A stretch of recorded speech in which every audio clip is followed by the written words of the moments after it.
कि नेहा सिंह राठौर पूरी तरह से संवेदनहीन है, बहुत ही बदतमीज निकृष्ट टाइप की महिला है।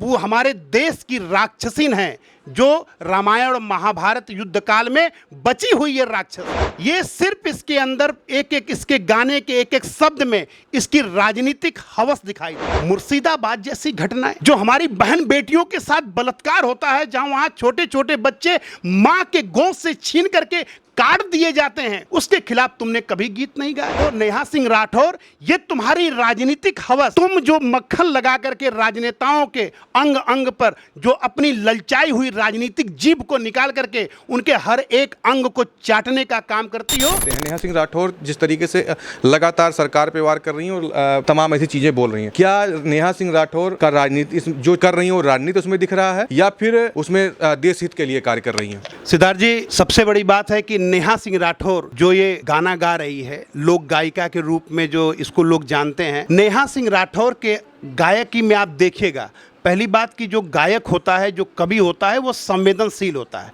उसके अंदर संवेदनाएं कूट कूट करके भरी होती हैं।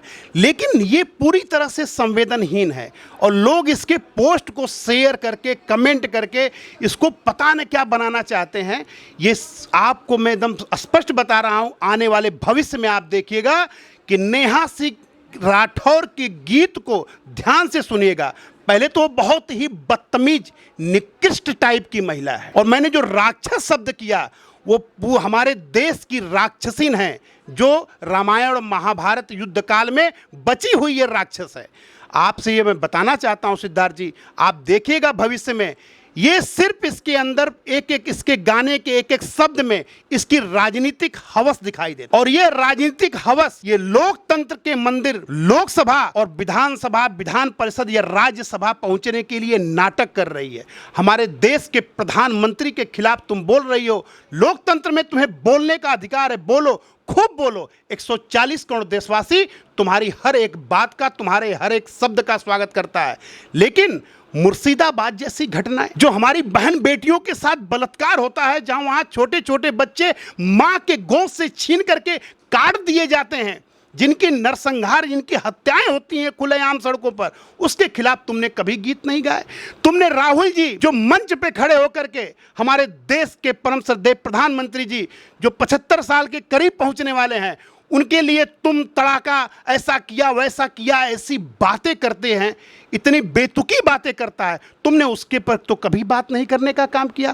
तो नेहा सिंह राठौर, ये तुम्हारी राजनीतिक हवस 140 करोड़ देशवासियों ने देखने का काम कर लिया है और वो इंतजार कर रहे हैं कि तुम जो मक्खन लगा करके राजनेताओं के अंग अंग पर जो अपनी ललचाई हुई राजनीतिक जीभ को निकाल करके उनके हर एक अंग को चाटने का काम करती हो, तुम कब विधानसभा विधायकी का या लोकसभा आएगा, लोकसभा का या राज्यसभा, तुम कैसे उस लोकतंत्र के मंदिर में कैसे तुम पहुंचना चाहती हो? 140 करोड़ देशवासी उसका इंतजार करना चाह रहा है। लेकिन तुम्हारे जैसी राक्षसीन यदि लोकतंत्र के मंदिर में पहुंचती है, यदि लोकसभा में पहुंचती है, विधानसभा में पहुंचती है, विधान परिषद में पहुंचती है, राज्यसभा में पहुंचती है, तो ये हमारे 140 करोड़ देशवासियों के साथ हमारे भारत माता का ये दुर्भाग्य होगा कि जिस भारत माता की 140 करोड़ देशवासी जिस नेहा सिंह राठौर को भारत माता की बेटी समझ रहे थे, वो भारत माता की बेटी नहीं